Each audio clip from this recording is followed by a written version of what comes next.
Coming up on today's episode of Airborne Unlimited, Mooney International changes management, Airshow performer ditches airplane at a UK air show, the Red Bull Air Racers took over the track at Ascot.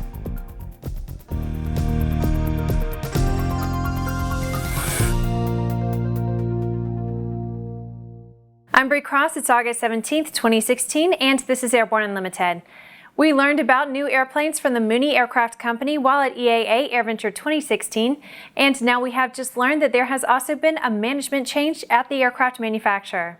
In a press release, Mooney says that following the successful debut of the new M20 Acclaim and Ovation Ultras at AirVenture and their announcement of a new partnership with Jeppesen, as well as M10 flight test milestones, the company is continuing its march back to the front with a planned transition to new company leadership. Mooney announced that Dr. Vivek Saxena has been named the new president and chief executive officer of Mooney International. The press release stated that Dr. Saxena is known for his strategic vision and operational effectiveness and is reported to be a 20-year veteran of the aerospace industry. Dr. Saxena replaces Dr. Jerry Chen, who served as the company's leader during its relaunch phase and who will now be moving to a senior advisory role reporting to the new chief executive officer. A recently released video shows the pilot of a Druine D31 Turbulent open-cockpit airplane being rescued by spectators attending the Herne Bay Air Show in Kent, England, after the plane went down in shallow water at the beach and flipped over onto its back. The accident, which the Turbulent Team described as a controlled ditching, occurred last Sunday. The UK newspaper The Telegraph reports that several people dashed into the water and quickly righted the small blue airplane and pulled the pilot from the aircraft. The D31 Turbulent is a very small all-wood airplane, which is commonly powered with a Volkswagen engine. The Turbulent Team is a group of 4 pilots who fly these small sport airplanes in what could be best called a delightful airshow performance. In a message posted on Twitter, the Turbulent Team said, quote, "We are pleased to confirm our pilot is safe and the aircraft intact after a decision to ditch in the sea due to a problem."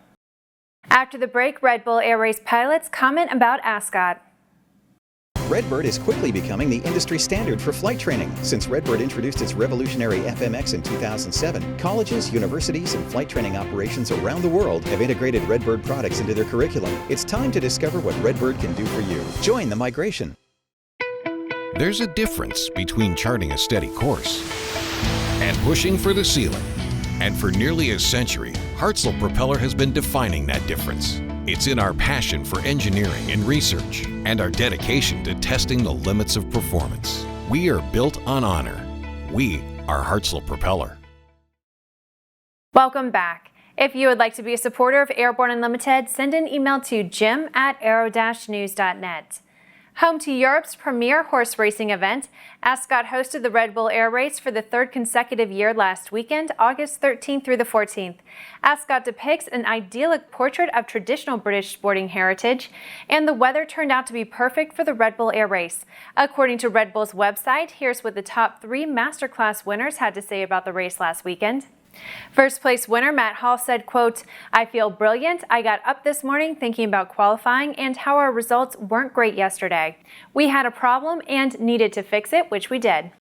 Runner-up Matthias Doldier added, quote, "Are we happy with second place? Of course. But we are a little bit disappointed that we didn't win. We were really fast and dominated all week, but the last run didn't really work out the way I wanted."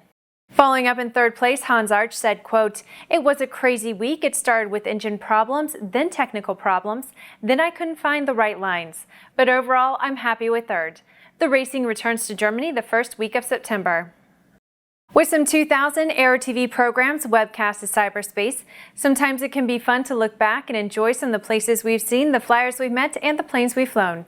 Here's a look at one of our favorite Aero-TV classic episodes.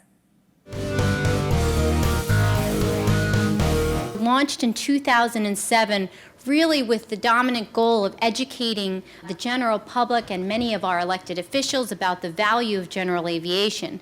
The Alliance for Aviation across America is all about the values of aviation. They bring together interested parties from within aviation and from non-aviation allies and beneficiaries. Search Politics, the Alliance for Aviation across America on Aero-TV's news channel. After these messages, Air Force is looking for new F-16 training bases. Sandia introduces the new SAI 340 Quattro TSO'd airspeed, attitude, altitude, and slip. With integral backup battery, safety never looked so good. See it now at www.sandia.aero. Concorde's recombinant gas RG series sealed battery technology produces a high-performance battery with the advantages of being pre-tested and fully charged at the factory. Find out more about Concorde's entire line of batteries at www.concordebattery.com. Concorde, the heart of your aircraft. Welcome back. With so much news coming out of the aviation industry, we're summarizing some other interesting stories in a brief segment we call Around the Patch.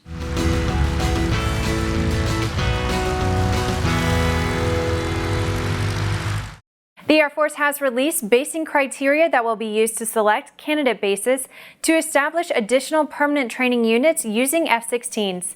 The Air Force needs to increase fighter pilot production as part of the service's efforts to address its fighter pilot shortage.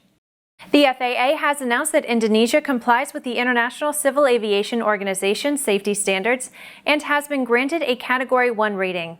This is an improvement from the Category 2 rating they have held since 2007. On September 1st, the leading regulators from across China will gather at the commercial UAV show Asia in Singapore. Among other things, they will discuss what will be the best way to manage drones from the regulatory and safety point of view. The first of several Embraer Legacy 450 business jets have been delivered to fractional operator FlexJets. FlexJets is the first fractional fleet provider to take delivery of the Legacy 450. Additional deliveries of the airplane are scheduled for later this year. Since 1972, the 64th Aggressor Squadron has prepared combat air forces by providing realistic threat replication and training. The unit is always looking for ways to try to emulate the threats that are representative of opposing combat aircraft forces. Well, that's the trip around the patch. Now let's move on to the rest of the news. This year, the Albuquerque International Balloon Fiesta will host the 2016 U.S. Women's National Championship. This will be the first time that the competition will be held in Albuquerque. The championship launches Friday, September 30th and concludes with the final flight scheduled Wednesday, October 5th. The finale will coincide with the Flight of Nations during the 45th Balloon Fiesta, which takes place October 1st through October 9th. Balloon Fiesta event director Paul Petron said, quote, "We are honored to be chosen to host the event this year and proud to support competitive ballooning. It's a good time to recognize and celebrate the achievements of the women competitors on the field. Generally, women represent about 10 to 15% of pilots at Balloon Fiesta. The Albuquerque International Balloon Fiesta takes place every October in Albuquerque, New Mexico, and it's claimed to be the largest gathering of balloons and balloonists in the world." Well, that's our program for today. Remember that Airborne Unlimited is streamed daily Monday through Friday with additional breaking news bulletins for important stories that fall outside of our normal deadlines. If you're watching us on YouTube, please subscribe and check us out on Facebook and Twitter. Get comprehensive real-time 24/7 coverage of the latest aviation and aerospace stories anytime at aero-news.net. We'll see you tomorrow.